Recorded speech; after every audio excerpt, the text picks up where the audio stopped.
Welcome to FilmIn5D, the show about everything film and 5D on show. I'm your host, Aaron Hammond.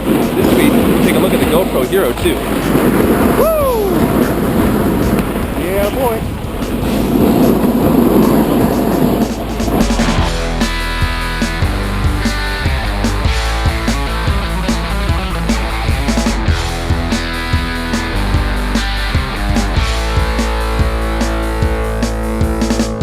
We're going to quickly cover the sports camera known as the GoPro Hero 2.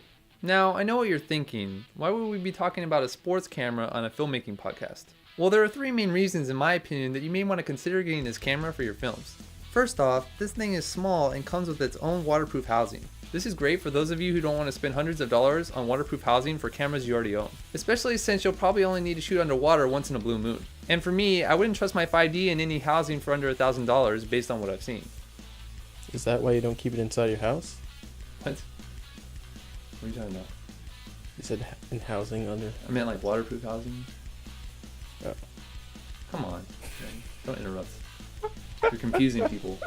Secondly, this camera has a variety of shooting modes and resolutions, including 30 FPS at 1080p and below for standard use, 48 FPS at 960p for 200% slow motion, 60 FPS at 720p for around 250% slow motion, and finally 120 FPS at 480p for 500% slow motion.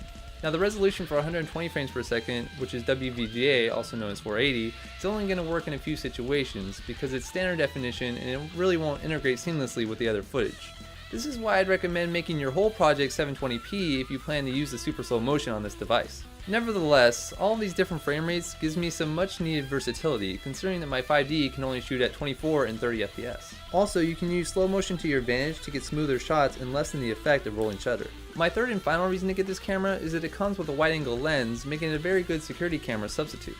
In fact, we already used this camera for one of our skits in January, which you may have noticed. Not to mention, I don't feel as guilty putting this camera in less than safe places because it's pretty well protected with its housing. Though I do have one major gripe about this camera. I mean, you can only change the angle of the lens if you're using 1080p.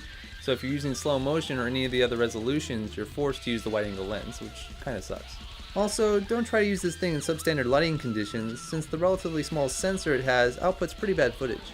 But that's it for this week. Sorry about the shorter episode, but I really just wanted to get my thoughts on this camera for any of you considering buying one. If you have any questions, feel free to send them to me via @mentions on twitter.com/AaronHammock. You can follow the show's Twitter @FilmIn5D, or if you're on Facebook, you can like our page at the link below. And we'll be back next week to talk about hard light versus soft light. You know, speaking of that, I'm liking the setup. Like the setup? Yeah, I can see all the ugly in your face, dude.